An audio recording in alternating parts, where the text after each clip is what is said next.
Right, Campbells Comments New Zealand show back for another week. Cam Bray, hello. G'day mate, how you going? Very good. You've subdued yourself for the, what do they call it, the green room, the pre-show. You're a lot quieter now that the camera's pointing at you. Well, I can't say the incriminating things that you were telling me beforehand, Paul. So, mum's the word. Keep it nice and clean, Cam. This show's brought to you by NZB and Woodlands Stud. Oops, it's that side. I hit the wrong side. Woodlands Stud doing a great job. They had a huge carnival. Queensland Racing Carnival, Cam. Let's touch on that for a start anyway. And huge carnival, very, very well received here in Australia. It would have to have been well received in New Zealand simply because of the dominance of you guys. Well, a huge number of things. Huge, really. I think there's a number of things at play. I think the way that the season's now playing out over there, which is going to play out like this here in New Zealand, is only going to add to it.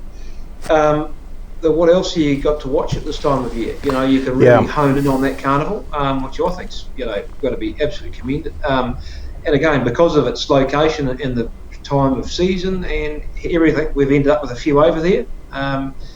And we've taken a lot of interest. So, no, I think it's fantastic. It's worked the same way here. Victoria, whether consciously or not, actually changed our metro meetings to the Saturdays and took them to the country. From memory, Bendigo, Cranbourne, Ballarat, and then Kilmore on Saturday night just gone. And I think it was that same sort of purpose. So even though they were metro races, they probably wasn't all the standouts. Mind you, Saturday night just gone at Kilmore, there was a couple of real standouts that jumped out of the woodwork, I suppose. But it just seems to fit, doesn't it? And talking to Nigel Armstrong last week, like he was sitting over there in the sun eating prawns and having fun. It's going to be a bit of a destination once COVID settles down, a destination for you Kiwis, but a lot of us Victorians, even the guys from Tasmania, you could see probably loading a truckload up and making their way up there because it's just the right time of year. There's not a lot else on. You're not missing out on a lot else, and it's just really fits.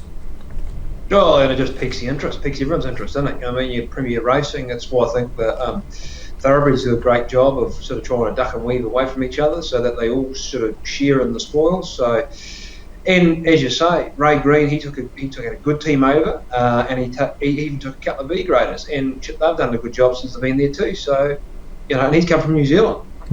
Yeah, absolutely. Crandell Getty, he went over there as well. No, it's been a real good carnival and really well received. I've got an interview with Anthony Butt, and I'll play it towards the end of you and I talking, but Anthony's pretty honest in the whole conversation. But Ray Green, I think he's only coming home with the one horse. Copy that. I think the rest of them are staying in either Australia or going elsewhere. Tommy Lincoln's staying in in Queensland. And American Dealers going down for Gordon Banks and Mark Hanover to Kevin Pizzito. So yeah, some big moves there for Ray. Oh yeah, but that's I think it was partly the reason for going when they went. Taking what he did. Tommy Lincoln certainly paid his way since going over there. He's put in some lovely performances, and what a run. You talk about Mark and Gordon. What a run they've had over the last few weeks. The Queensland Carnival has been pretty good to them, hasn't it? It has indeed. Unfortunately, our video just broke up a little bit, but American Dealer and obviously the Mayor. Yep. Gordon actually has just texted me back. I'm going to catch up with Gordon and I'll put him on at the end of this interview. So we've got an Anthony Butt interview, but there's also Gordon Banks. I'll be catching up with him very shortly about their carnival, because they have, and that's another highlight. Nathan Purden with Spellbound, horse I might have a share in, but also Amazing Dream. When Amazing Dream, I suppose, won that first race, people could say, well, it came from New Zealand, it was ready to go and all the rest. He's had her a fortnight.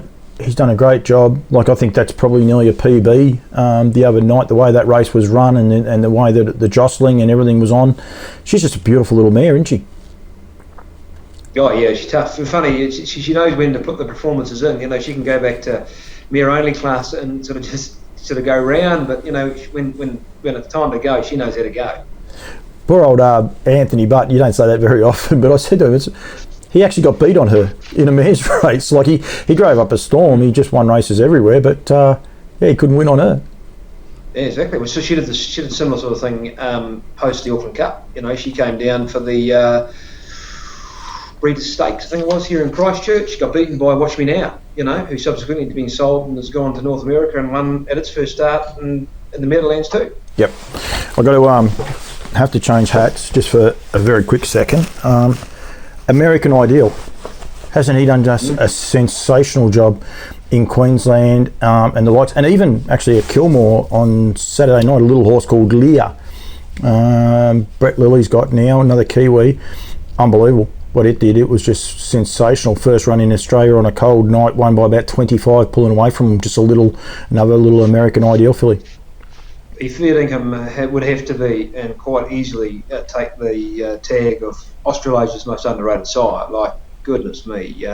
We've known he's been a good sire for a fair while, and it hasn't probably reflected in yearling sales and bits and pieces, but by Jesus, he just leaves racehorses everywhere. Yep. Yeah, and they are, and a little bit like Woodlands' other horse, Bettor's Delight. Different shapes, different sizes, but just seem to have that will to win, don't they? Yeah, exactly. Well, that's one thing. It doesn't matter what they look like. You don't know what you'll never know how hard they want to get at that line and how much they want it. And clearly those American Ideals have plenty of that in them. Absolutely. Standing in Australia at Lower Long Farm for Kath McIntosh. If you want to get in touch with, I suppose, you can go through Cameron Grant or you can go through Cameron Kirkwood. I suppose either way to get in touch with those. But being a Woodlands horse, give me a ring and I'll get you in touch. Being a Woodlands horse, you're better off to go through Cameron Grant or Stacey White or ring the stud direct. But he's doing an awesome job and well done to him. Southern Red, another supporter of Campbell's comments, mate. They had a pretty good carnival as well with their breeding. They do a great job, don't they, with a lot of these horses? Well, they're headlined by Amazing Dream, obviously sensational mare, and Vin and Daft Every down there in Invercargill have had a great run out of that breed. It's been a sensational breed for many years, and this one's clearly no exception. The best part about it, probably, if you're a punter, is Jesus, if you had a few on Amazing Dream in either of her last couple of starts, although the mare's race might have let you down a touch, but by cross you would come away feeling pretty flush. You'd be nearly walking as tall as Nathan Purden. Yeah, exactly. They'll be getting around with the chest out like you, Paul Campbell. That little peacock, mate. I'd put a lot of padding underneath these jackets. I actually do here today. I don't know about how sunny New Zealand's going, but it is bitter and cold here today, that's for sure. No, we've never had a bad day in New Zealand yet, mate. Plenty of other stuff going on. Did you catch the Gordon Rothicker medal last night, Cam?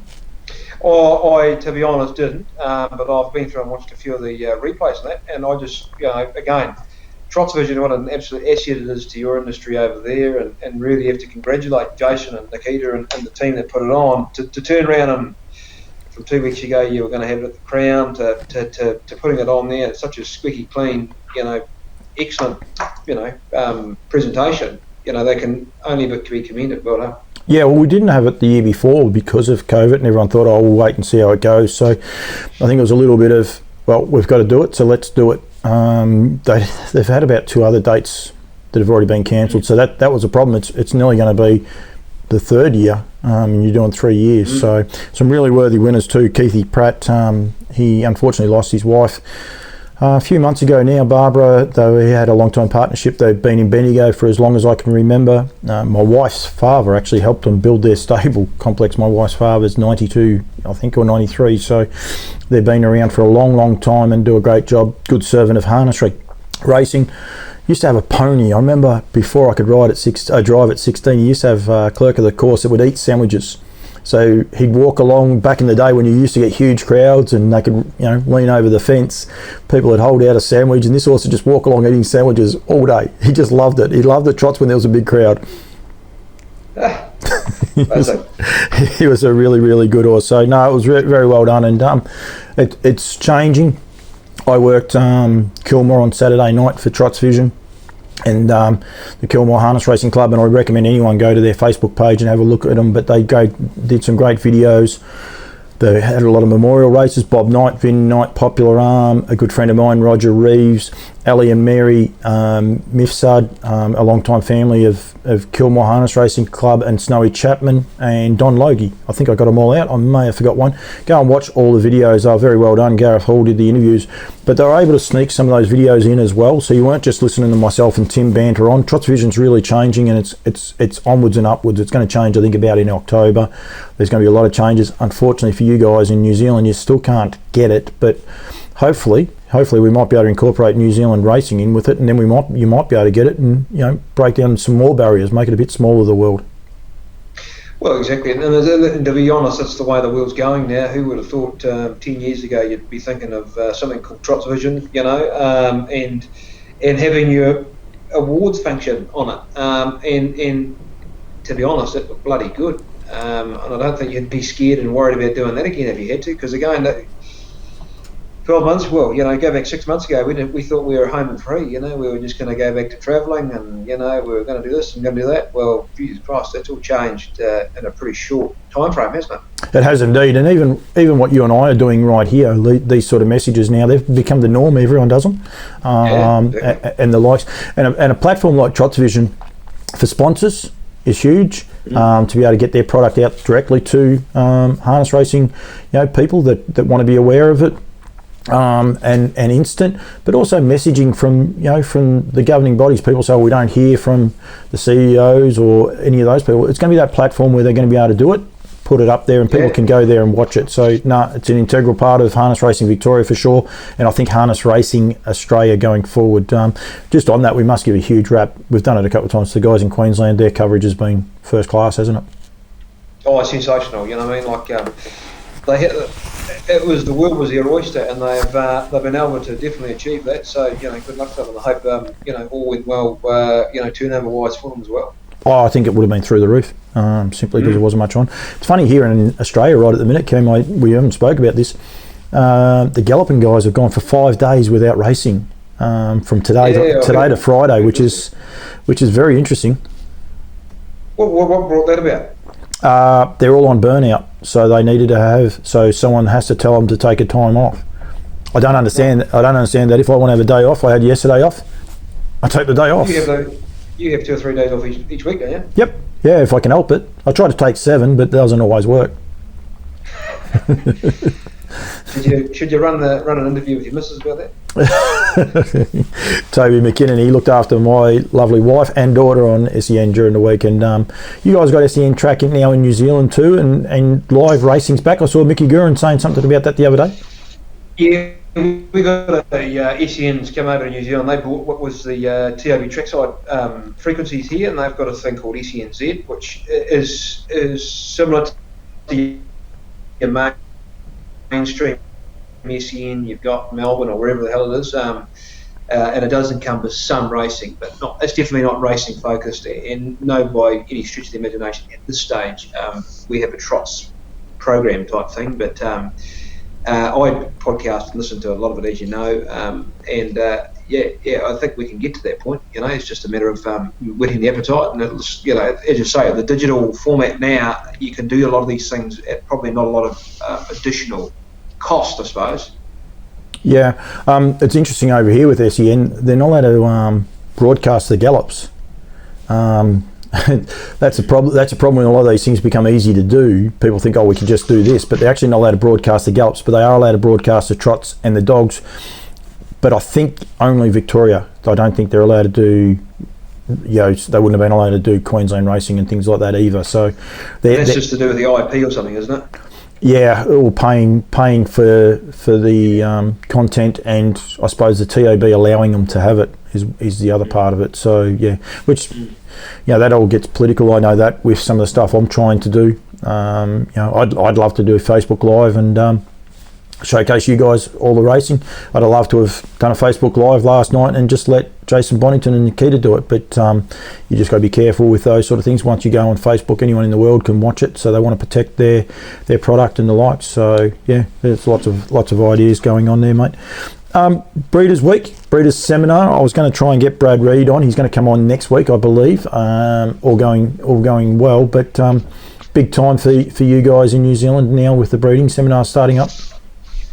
Yeah. No, so I think Brad, he's been swamped with his obviously getting and putting out. I think it's just gone to printer late last week. The Stallion book they have here in New Zealand, which is a great publication. But yeah, they do have some breeder seminars coming up next week, the week after. So they start in the North Island. They have at Alexandra Park. They're going to have a breeding seminar there on the Thursday, the 5th of August. Then they come to Canterbury on Sunday, the 8th of August. That's again during a day race meeting at Addington, and then following up with a Tuesday night in Invercargill, the mighty Deep South, at the Ascot Park Hotel on the 10th of August. So that just gives everyone an opportunity to catch up, go through any of those new stallions that are around, and gives the studs the opportunity to promote the stallions they do have, in their rosters. Yep. So no, it's good. It is good, and it's a very, like, we've got them over here. You can actually win a free service to American Ideal over here, actually. But it's good to be able to get the content out so people can learn and improve the product, as well as much as find out what new stallions there are and all the rest, but also just new ways people are doing things and what works. I'd love to sit down with all the guys. I'm going to actually, hopefully in November, if I can get out there, from Southern Red, and pick their brains, because they're down in the deep south where it's so cold, yet they raise all these great horses, and what works there. And I think these seminars, they break down those barriers for a lot of people going forward. Yeah, and it also, in respects, when we talk these areas, that they are pretty, probably as far as Australian definition is concerned, not necessarily big areas, but you've got to respect that New Zealand's such a long, narrow country that, you are bringing, people from pretty large, areas together. So you're bringing like-minded people together that they can discuss, they can meet in a less pressured environment than they would probably at, say, yearling sale time, or they can discuss what they want to discuss as far as breeding, tips and theories and all that. So that alone has massive benefit for their own industry, outside of the fact that you're there to promote stallions and breeding itself. Just getting people together that wouldn't generally get together. I think I've only seen a small part of New Zealand, basically Auckland to Caracas is about as far as we went. I did get out to Woodlands, but I saw a picture today, Brecon Farms. And they do a great job there. I think they're up near Auckland as well, but they're next to some big forest, one of the biggest forests in New Zealand. So that would have, I suppose, wildlife and a lot of other issues being so close to that. Woodlands up so high and so many high hills. I was blown away when Andrew took me to the top of one of his properties about how actual high in certain areas. So it's quite unique, New Zealand, in your whole breeding scheme. Here in Victoria especially, a vast majority of them are down at the Golden Valley, flat as a pancake, irrigated land, very warm weather, everyone's sort of on an even keel. So I think New Zealand do a great job. Well, and probably the thing to bear in mind is that the average temperature in Auckland versus the average temperature, 10, 12, 13 hours south of it, and Southern is significantly different. So the season obviously starts a lot earlier in the North Island, and that's why we have a greater percentage of probably later foals. But I say later foals, December foals in Southland, because naturally the mares just don't cycle as early as what they would in the warmer part of New Zealand. Yeah. NZB, anything else for NZB this week, Cam, or is it just a quiet week until things, I suppose once a seminar starts, then things really start to hot up? Well, yeah, entries are still open, so we're just going through and basically starting our preliminary pedigree work that we do when entries do come in. And then as of the second week in August, I'll hit the road with my trusty assistant Mitchell Davis for the first week, inspecting horses around Canterbury. Then we head south. Well, I head south myself and do Southland, Otago Southland, do the big trip down there. Then that last week of, third week in August, fourth week in August, whatever it is, so I go back to Canterbury, James Jennings with me, then we go to Auckland. So, that's when we really hit the road. In August, we'll then determine, who's in, who's out and whatnot, and then we knuckle down and start producing the pedigrees. Yeah. Which, as you can imagine, is a reasonably time-consuming job, and everything else associated with that process. Yeah, I can see a interview coming when you and Mitchy are on the road. That'd be a good one, actually, in the car. Just a quick little. Nothing would go wrong in that interview. Not a one thing. We're complete professionals, myself and Mitchell, as you can imagine. Cam Bray, from NZB, thank you very much for joining me again for another week as the New Zealand show, mate. I actually enjoy this, and I want to keep bringing some of the Sarah O'Reilly stories and that to hand as well. We've got plenty going on, but as I said, we've got Anthony Butt. And stay tuned after the Anthony Butt one. There's every chance I'll have Gordon Banks as well just after the week they've had and their philosophy on their breeding as well. But keep trying to change it up here on the New Zealand show, mate. And I really appreciate you giving me a hand and NZB getting behind me. I really do appreciate it, mate. Thank you very much for your time. Mate, and just before you cut me off, as you like to do from time to time, because I do keep talking, but mate, I think what you're doing is fantastic. You know, we are very much pleasure to be a part of it, and I'm more than happy to give you any support in what you're doing here, because you are doing something that no one else is doing in this industry. You know, we have guys doing media things, which is great, and their own little things. But what you're doing, bringing a sort of more of a structured show with interviews of participants in different areas of the industry. Being at racing and breeding, you know, you are doing a fantastic job, and you know, we'll never call you a Kiwi because you're Australian bred, but you know, we'll let you into the country every now and again. Flattery will get you everywhere. You'll be back on next week after that comment. I won't be able to bench you next week. Bray, thank you very much. Here's the interview with Anthony Butt. Rightio, catching up now with Anthony Butt. Firstly, mate, thank you very much for joining me again. No, thanks, Paul. Pleasure. Huge carnival in Queensland. You drove a treble on Saturday night just gone, but you nearly drove a double or a treble every night of the carnival, did you? Yeah, I was up there 5 Saturday nights and sort of won a big race every night, so or a good race. So no, it was really good, you know. Yeah. How many winners did you walk away with? Oh, I didn't really count, but yeah, I had, you know, as I won one every Saturday night, and or 1 or 2 and 3 the other night, and a couple during the week. You know, the smaller meetings. So yeah, so it was pretty good. Yep. Very good in the warm weather. You're back in Victoria now, though, so it's a fair shock to the system. Yep, got the long sleeve shirt on today, so a bit different, isn't it? Yep. It is very, very different. And for those not sure, Answer's self-isolating because we're waiting for your COVID test, I suppose, but you're doing everything right, which is good. So it's one of the precautions you've got to do. Yeah, like, you know, we've been pretty lucky. You know, Queensland got away with it, you know, really good while we were up there, and you know, then it hit Melbourne, you know, so it just sort of forced me to start that last week, which was wasn't the worst thing in the world, but yeah, you know, there was sort of no back and forward that last week or so. You've had a very busy week. We'll touch on Saturday night firstly, mate. You've looked after me sponsor's product, Woodlands, exceptionally well. Two winners by American Ideal for the night. American Dealer, like, I spoke to you about his first run, the first night you drove him, and you said he was a bit of a tricky horse. Like, he lost the back of the horses in front of him that first night running a 32 quarter, I think it was, and he just sort of switched off. He just really come of age once the bit longer he got into the carnival, didn't he? He did, Paul. Yeah, he really stepped up, and you know, he's a good horse in New Zealand, especially back a few months, and then probably just levelled out a bit. And you know, his Jules run was probably average, and but he's come over here. He sort of got, you know, beaten first up on a Tuesday at Albion Park when Mark Ducks drove him, and he was okay without being sensational. And second up when I drove him, he got beat again, but he went pretty good. But yeah, he just got better and better. And for a horse who was sort of always a little bit sprint over in New Zealand, he really developed some toughness, and you know, all his last 3 wins have been massive. You've travelled a stack of horses over the years.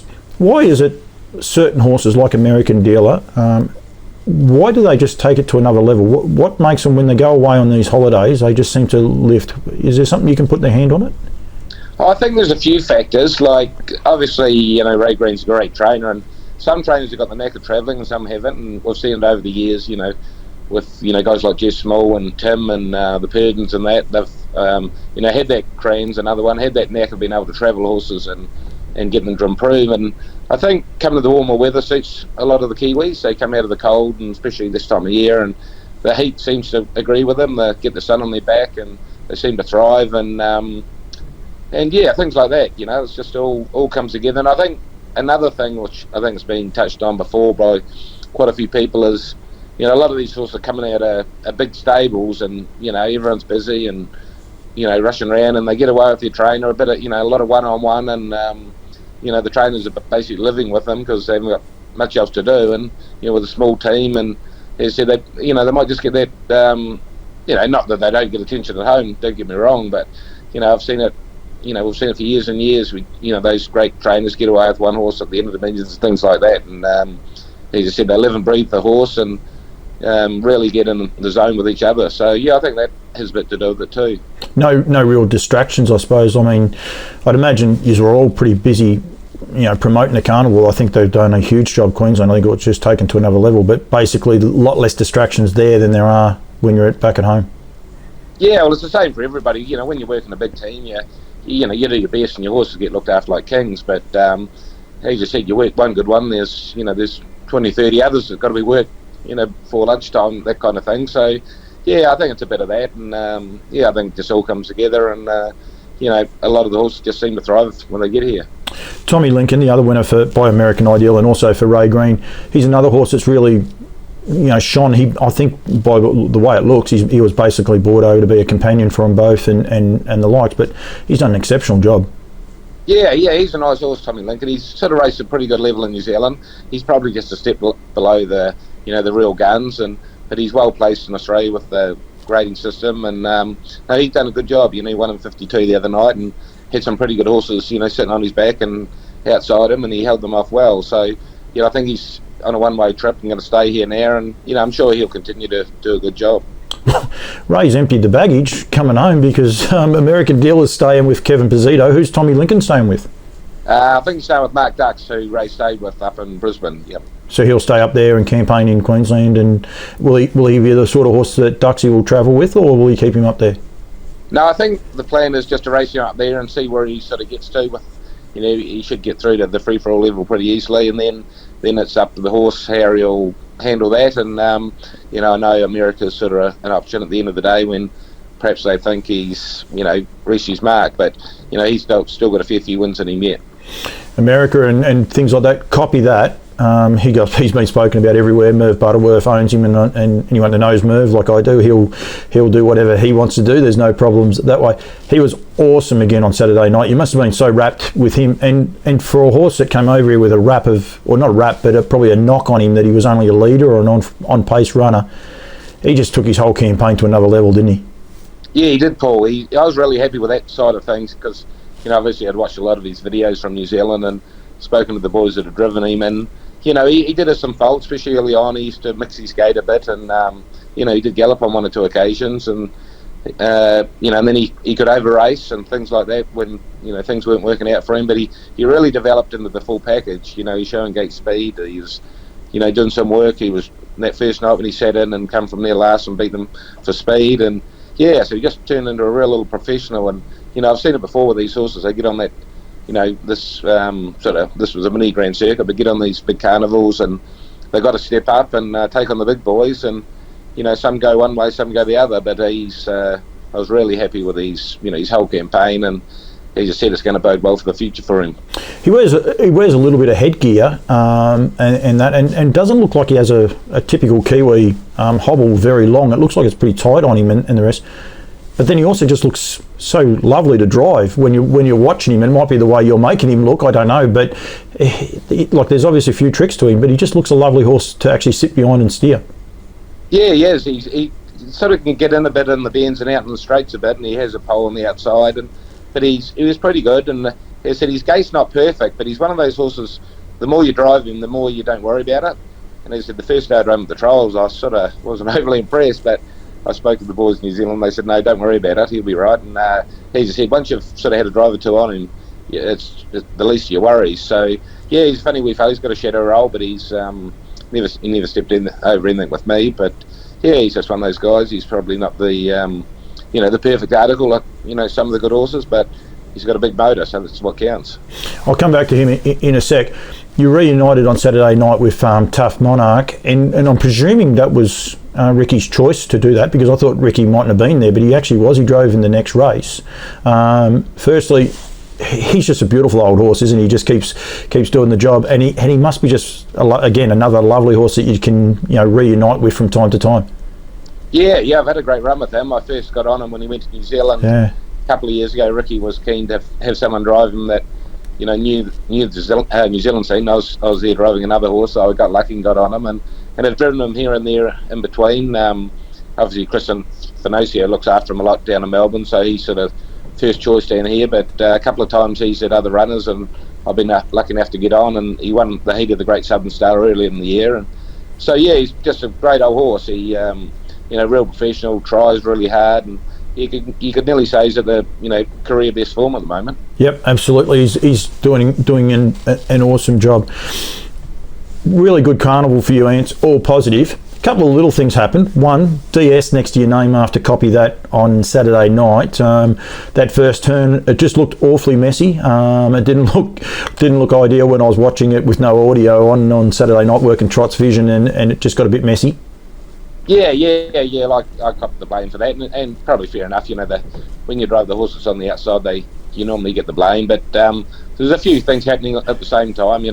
Amazing Dream had sort of crossed to the fence and then and run out a little bit and turn it up and poked his legs up inside her. So that was happening at that, and at the same time I was sliding across with copy that, and then Luke was sort of obviously trying to go, keep off, from getting boxed in, and so he was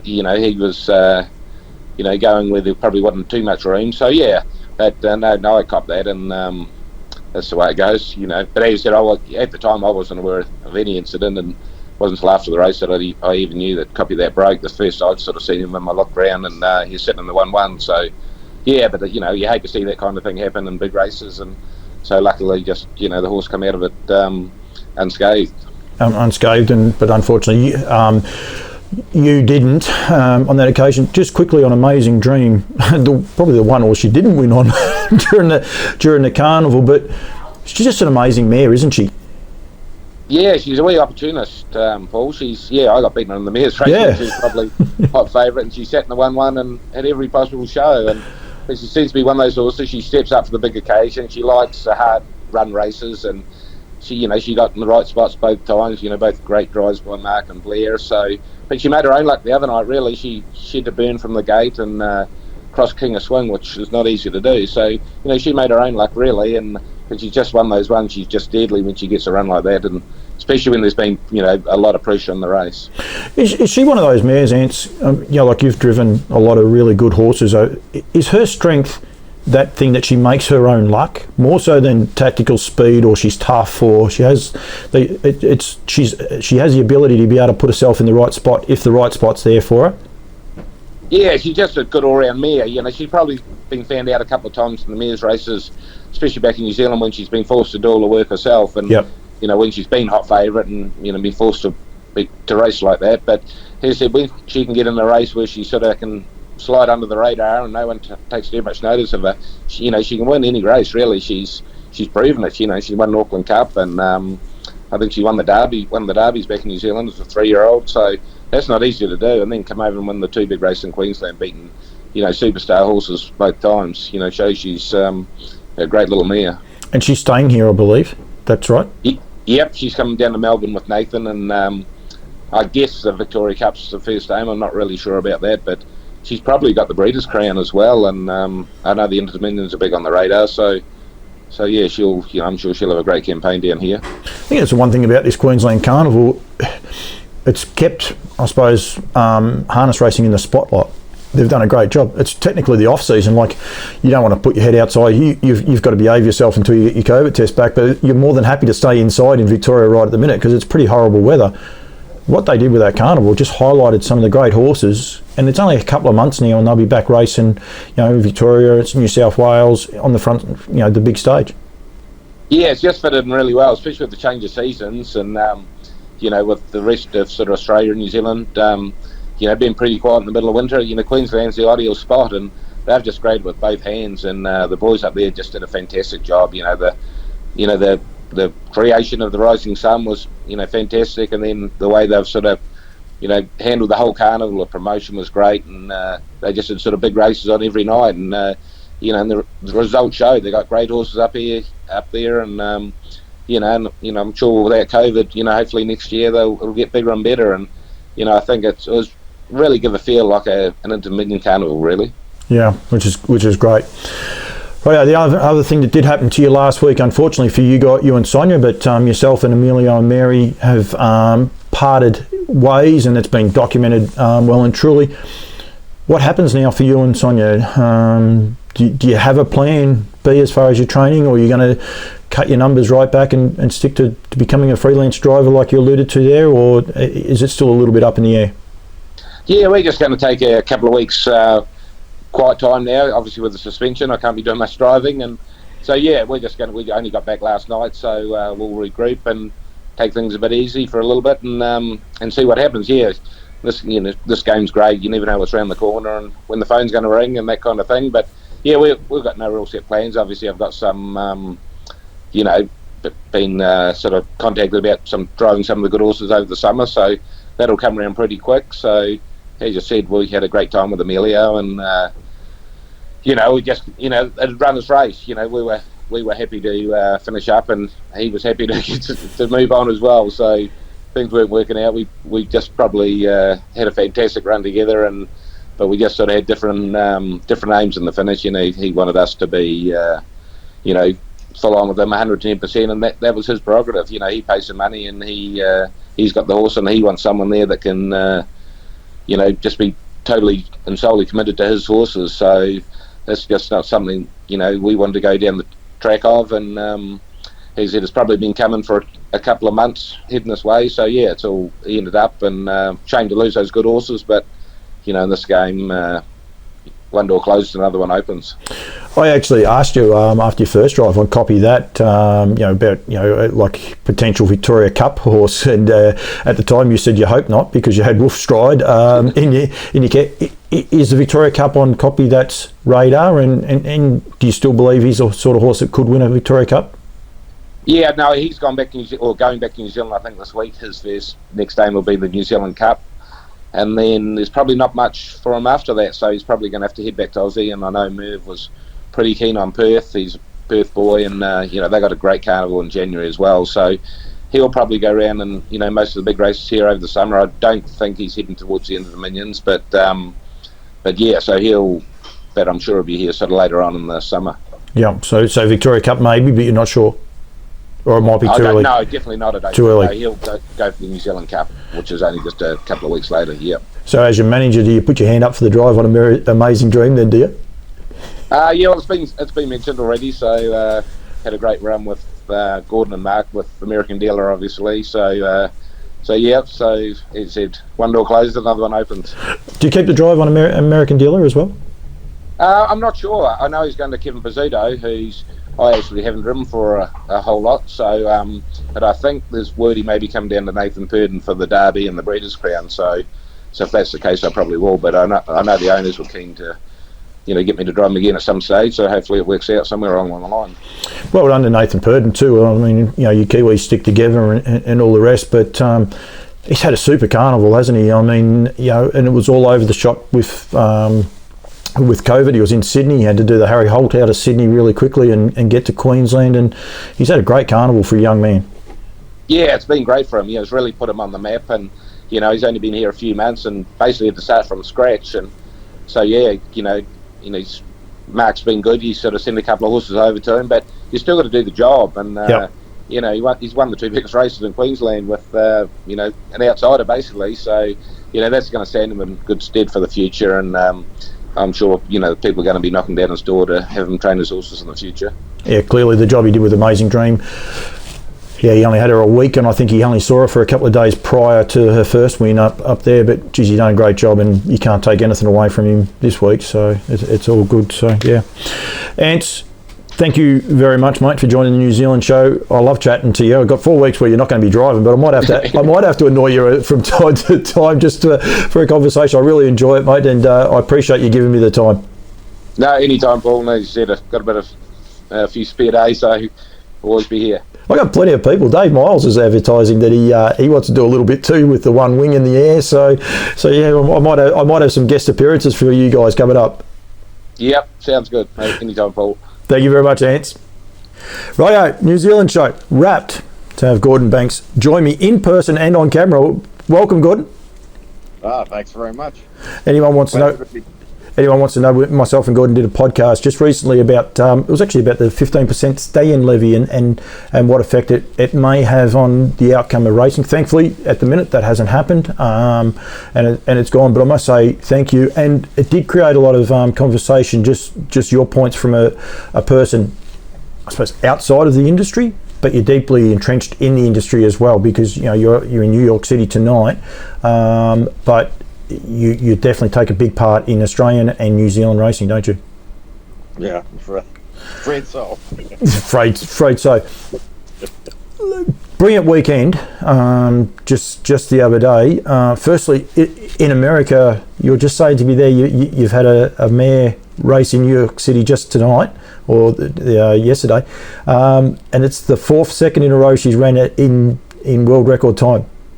Yeah, she's cursed that way. The 4-year-old mares in America are an incredible crop. There are like 5 that are fantastic, and it's the world record now on the mile tracks, 147.4, which was set a couple of days ago. She was second in that. The world record on a 5/8 is 148.1 now. She was second in that. And then as a 2-year-old, she was second in a 149 in 1 mile from the 10 post, and the $300,000 3 diamonds got beat a neck, and that was a world record. And I don't remember what the other one was. There were 4. What's her name, Gordon? Rocknificent. Rocknificent is it? She's a captain. She's a Captain Treacherous filly out of a world champion mare called Rocklamation, who made well over $2 million, and she's a really good mare. She's made about a little bit over 700,000 here now as a 4-year-old, and she's one of the best. Yeah. But there are like 4 or 5 very, very good ones. Just very quickly, it's not what I rang you for, but in America, Sha Tin, she raced, I think she was a 6-year-old mare when they retired. Do they race the mares a little bit longer than what they do their good stay-ins? Is that the way they do it a little bit differently in America or not? If you're one of the dominant 2 or 3 mares, they'll probably race them longer, yes. But you got to be one of the 2 or 3 best, because the racing's changed here. It used to be that an aged mare could make $1.5 million, maybe even $2 million racing if it's dominant. But that's been cut way back, and it's pretty hard for an aged mare to make over $1 million now. So it's really, again, economics. If they're really super valuable as a brood mare, they'll generally get stopped after their 5-year-old year. Mm. If things would go well for our mare, we'd race her through 5. Yep. And then we'd stop, we'd breed her. And go from there. It's a different way of thinking. I've already got my head spinning. I've got a couple more things in line for you going forward in the next month or 2. As I said, I really appreciate it. Huge carnival just completed here in Australia, and as I said, this is a New Zealand show, but I'm just trying to break down some of the barriers, and it's great that the Americans have such an interest in it as well. But this Queensland Racing Carnival has just been phenomenal and received so well over here by not just the Australians, as I said, but also the New Zealanders. It was patronised really, really well, considering we've still got COVID here. Like most of the Victorians couldn't get up there. There was, they had to stop the Victorians. Sydney siders have been stopped for 2 weeks getting up there. Yet this carnival was such a big thing. You guys, Saturday night just gone, but I mean, you had a great carnival, full stop. Yes, it was incredible, and it was really annoying because we wanted to be there. I mean, we would have any other year we would have been there. Yeah. And in fact, our partners on Amazing Dream wanted to go too. So everybody would have been there. And they're great owners for Down Under. They owned Muscle Hill. They own Chapter 7, 2 of the greatest trotting sires in the world. And because of all this now, they're much more interested Down Under, and there are more things that we may be buying or trying to do Down Under. It's just, COVID makes things so difficult. But what an incredible carnival. Are you able to... I think it really was. It was a great carnival, I think, for everybody. It had a lot of excitement, I think. Oh, absolutely. Are you able to watch it over there? Yeah. Like, so do you get like the drone footage? Is that the same footage you get? Like some of the stuff they've done in Queensland has just been phenomenal. I don't know if you got the driver cam and the drone footage that they were able to show. No, I probably didn't get. I got the race footage and some of the interviews, but not the full. No. The one thing I will say, in case they're listening and they're probably thinking I'm crazy in saying this, but the video angle at the start of the race, I thought was weird. It's very hard to see the start of a race. Yep. There, and it was ironic because the start of the race in the Blacks of Fake was the crucial part. But I find that the only thing that struck me. Otherwise, I thought everything there was fantastic. The track announcer was great. Brittany Graham was great with her interviews. The race, I thought it was something much better than anything we have here, and better done. If you try to watch the Breeders' Crown Night here, I predict you will fall asleep. Yeah, that's that in itself is huge feedback. From what I remember, the footage that we had was side on when they released them. Would you prefer maybe a head on version to see how close they are, or maybe you had a different footage? Something because it happened in the races. I mean, granted, American Dealer's not a big horse. It's a little hard to see him. But even with Amazing Dream, you really can't tell much of what's going on the first 200 meters. Yeah. And I think that they should try to come up with an angle that is the best that can be done. And I don't think with typical angles that you have that kind of problem. I've never had a problem seeing the beginning of a race like I did the first 100 meters of their coverage. Oh, yeah. And there must be people who like it and think it's good, but I that's the only negative of the entire situation. I thought that I tried to watch the replays 10 times. For instance, when King of Swing galloped at the start, sort of veered out and galloped, and I wanted to see what was happening, and it was almost impossible to see. Yeah, well, they'll take that on board because they do a great job. Queensland do. David Brick, I've done an interview with him, and he said one of the great challenges that they have is actually appeasing everyone. From an entertainment point of view, which is what I like, I think, and I think we've got to embrace entertainment as an industry. We've got to change the way we do it. I love the drone footage and I love the drivers' footage, but I also understand the traditionalists. They get a lot of feedback about people. Well, we can't see when they get to the mile. They're obviously clocking them, probably in-play betting and things like that. Mm. So they're trying to work out how fast they're going and where they're sitting, and when the cameras keep jostling around. So, I think they take a lot of that on board. There's no problems there. But I think also as an industry, we probably have to accept there's going to be change, because if we continue the way we're going, everyone's going to go to sleep watching our product. So we don't want that. We want people to be able to sit there and enjoy it and see what's next, don't we? Yeah, and I think by and large they did an incredible job. I mean, I've watched and been at most of the carnivals there over the years in Australia and New Zealand, and I don't think I've seen a more exciting or better one than this one. I thought it was great. I mean, it worked out well for us, but I just thought it was an extremely exciting time, and everybody wanted to be there. Everybody wanted to participate. They must have been bombarded with calls of people who wanted to get horses there, and they couldn't get invites, and of course COVID prevented a lot of the drivers and some of the other horses from going. Yeah. But I think it was a huge success. I think they'll build on it. They'll make some tweaks. I think it's going to be a great thing. I think it'll be one of the really premier things for a long time. Absolutely. And myself and Cam Bray, we started this show off, and that's exactly what we said, was that it's now like a destination carnival already, yeah. And it's only in its infancy. Like it's only going to get bigger and better. And it's a horrible day here in Victoria today. It's been a horrible week, like with wet rain and the likes. I'm sure my Kiwi counterparts are saying, "Oh, Paul, you want to be here." Like it's a bad time of year. Queensland, there's a picture of Nathan Purden and Blair Orange having a laugh afterwards, and Nath's in a short sleeve shirt. You don't even wear a short sleeve shirt to the toilet here. It's too cold. So I remember being there in Victoria in August for the Breeders' Crown about 5 or 6 years ago. I contemplated suicide. It was freezing. Trader was trying to be very nice and sending me out in the field to look at some of my horses, and I didn't have the heart to take the blankets off the horses. It was scary. It was really windy and rainy and cold. And it is dry. Rightio. The main reason for my call, what a carnival you did have. 2 horses. We might touch on Amazing Dream and Nathan Purdon too, first and foremost, because he's done a terrific job. I mean, he inherited this horse from New Zealand after a week, and he didn't even get to see her for that first part, and she came out and won the initial race.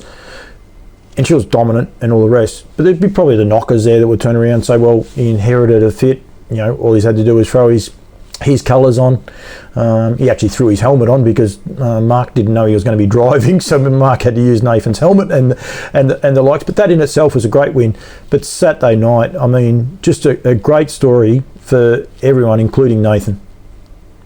Yeah, I'm really happy for Nathan. He's one of the most impressive people to talk to on the phone. Obviously, so much of what I do with people down under is on the phone. He is a treat to work with. He's smart. He's mature. He's straightforward, and I couldn't have been happier for him. And he's done a really good job. He introduced gate speed to the horse. Amazing Dream never really was pressed in New Zealand for gate speed like he was in these races, and he did a tremendous job. I can't speak highly enough of him. He has a 2-year-old filly of ours that he also is doing a really good job with it. Only had a couple starts and won in 55, called the Uhura, Captain Treacherous filly, and we're hoping for big things from her. She's just spelling for another month, but he did a great job with her. We have 2 2-year-old colts coming up with him in the next month that we think pretty highly of, and he'll be racing American Dealer in the Victorian Derby and the Breeders' Crown if things go to plan. So I have nothing with high regard for him. And that's huge news in itself, that part, because it's been documented that the horse is going to Kevin Pizzito, but when he comes to Victoria, he'll be going to Nathan. Yes, because I mean, first of all, in COVID now, people really can't be traveling all over the place. But our plan generally is that the horses that we have racing in Sydney go with Kevin, and the horses that are racing in Victoria go with Nathan. And where they go depends on the schedule. And the schedule for American Dealers, obviously, 3-4 weeks in the field, getting him ready for the Victorian Derby, and then the Breeders' Crown. And then, if he's continuing to race at the level he has been, then probably one would try for all the big races in New South Wales for 4-year-olds in the early season. But one has to take it a step at a time and see what happens. We don't generally bring horses to the States that we think can do extremely well down under at the time, because so many things can happen when they come here. Virus and acclimating to the differences. So we brought Tupelo Rose over here, and she was 3rd in the Breeders' Crown. We brought other horses over. But, if American Dealer is one of the best and can win big races down there, I prefer to leave him there. And Amazing Dream is a little different because we have partners, and at some point I think she should come over here, but I don't know when. Rightio. So now you're throwing me about 6 curveballs. We'll stay with the Amazing Dream in a minute. I want to talk to you about American Dealer, just his progression, but do you keep her for an Inter-Dominion? I interviewed Anthony Button. He's been on just prior to you, and he alluded that might be on the radar for her, or what is her main target for you guys from now? That's difficult to answer because it depends on her. She's proven on multiple occasions she can beat the best there is. If she can continue to do that, then the immediate plan would be probably the Kilmore Cup. There's some mares races, I think, in September, October in Victoria, and then the Victorian Cup. Again, if she's looking good at the time, I think the Inter-Dominion would be in for her. She's the type that probably would really like that format of 3 times in a week and then a week off. She could deal with it. She's pretty tough. She might like it. And then if she stays for that and she's good in that, it's hard to not stay for the ladyship and perhaps trying to get in the Miracle Mile. Mm. But those are big ifs, and we're not going to do that if she's not showing that she can win some of those races. That's a big difference in racing down there and here. If you can't win down there, no matter how good your horse is, it's almost not the place to be. You know, you get 60% for winning, and you get 15% for second. Yep.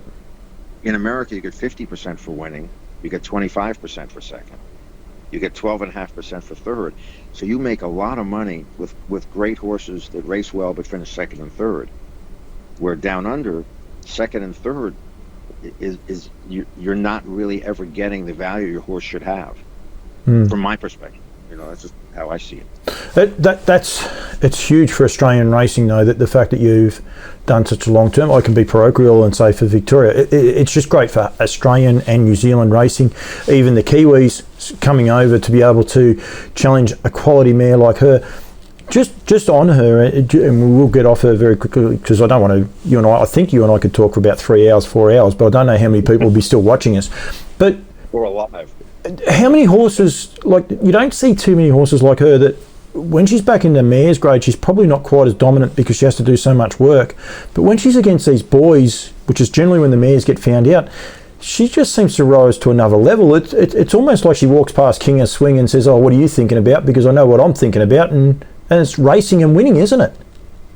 Yeah, I think she did. It's weird. I think she, who knows what happens when she's around the boys. Maybe in some way we don't understand it. It urges her to go more. But I think what you said first is also true, that she's the kind of mare that likes a race with action and 6 or 7 good horses. And she can pick it up. I mean, she proved she can leave and sit the trip and win. But she can come from behind, too. Yeah. And when she's in a mare's race, generally she's the heavy favorite. And she's either got to cut it or she's got to do all the work, and she's not the kind to just pull away and dominate, and it's not necessarily her way. The other thing is, a lot of those races against her own kind have been mile races, and she's probably better over distance than she is in the short sprint. It's scary while you were saying all that. The other part she's probably better off is in and amongst traffic. And if you're going to be an Inter-Dominion anywhere, Menangle, you're going to get gaps. Very rarely do you see horses at Menangle go to the line and not get them. She only has to be close enough, and she's fast enough and dangerous enough to beat any of those horses, including the likes of Kings of Swing and Copy That, and those horses that she's been racing consistently already. Well, she's beaten Copy That 4 or 5 times. Yeah. She can.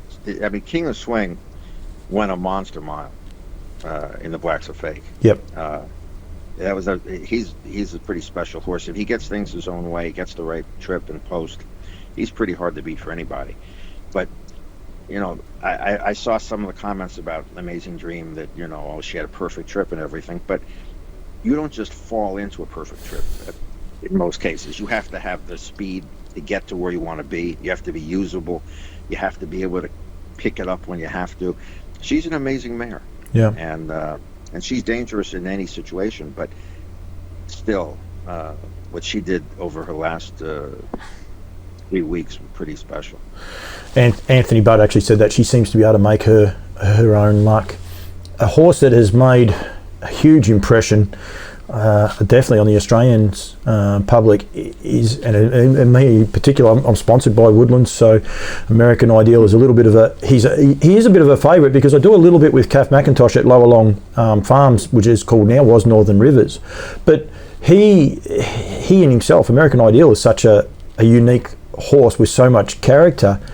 This little fellow, American Dealer, he's got something about him, isn't it? He's got that little bit of a wow factor, if you like, where he's such a small little horse, gets his head down and just lifts and rises to the occasion so much. You must be so proud, of him, and must be so chuffed with him.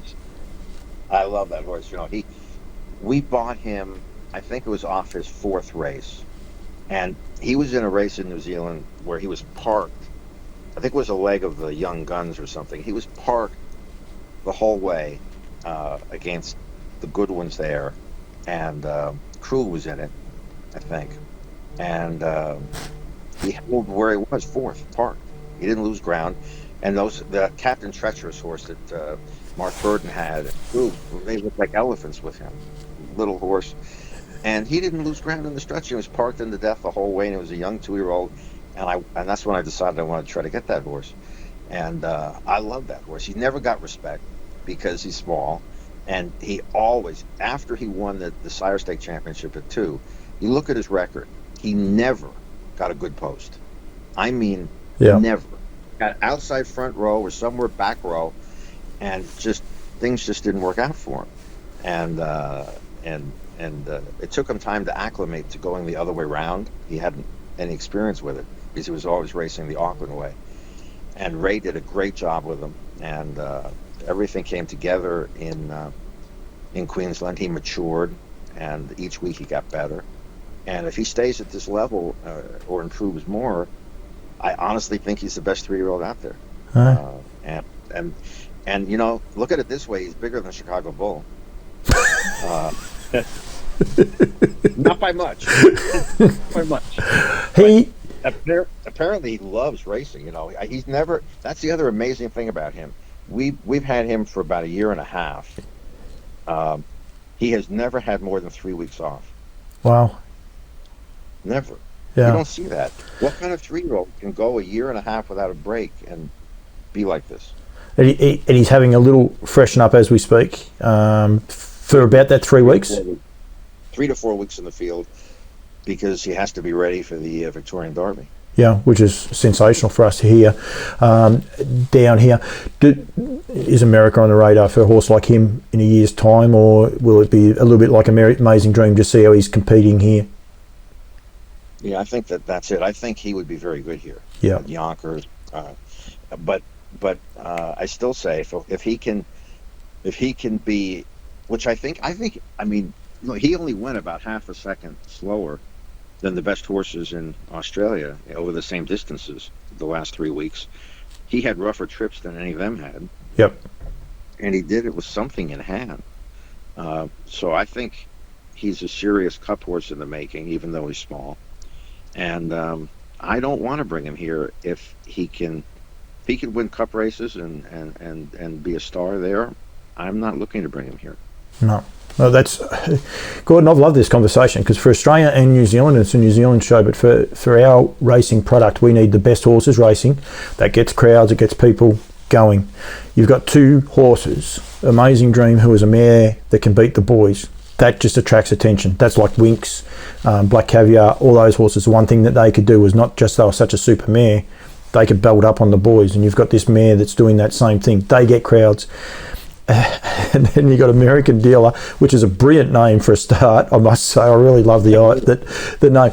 But he's just this little horse that I think we can all gravitate to because we don't have those rock star looks like Krug. Yeah, like Krug's a massive, beautiful brute of a horse. He's your Derby horse. When you look at him, that's a Derby horse, and that's what they look like. And here comes this little pokey, pony that should be going around the pony trots, before the first race there on the night. And he's racing. He just got so much better with every run in Queensland. I'm wrapped for Australia and New Zealand racing. I think it's awesome of what you've said, and I really appreciate your honesty. No, I think that we have hopefully we have a few others coming up that are maybe going to be nice, but those are my 2 favorites, and we don't want to take horses that are stars and that can do well there. I don't know a reason to bring them here unless we brought Tupelo Rose here a long time ago because she couldn't take a standing start. Yep. And at that time, a lot of the big races she would have had to race in would have been standing start. And we didn't want to bring her here, and I wasn't confident about it. And she ended up doing well here. But no, I don't want to bring them here. Amazing Dream, because there are some very big American partners, there's more of a allure for them. Yes, but they're not silly. And if she can continue to perform the way she is now, then she would be staying there through the Miracle Mile at least. If she would tail off and look like she's, finishing 3rd and 4th in those races against the best colts, then it would make more sense to bring her here. and prepare her for a full season against the best mares here next year. But, you know, if she's racing at this level, there's just no reason to be bringing her over here in a hurry. Gordon Banks, thank you so much for joining me on the New Zealand show, mate. I've really appreciated the chat, and as I said, you and I could talk for a hell of a lot longer, and we will going forward, but I really appreciate you giving me the time on the New Zealand show, mate. No problem. My pleasure.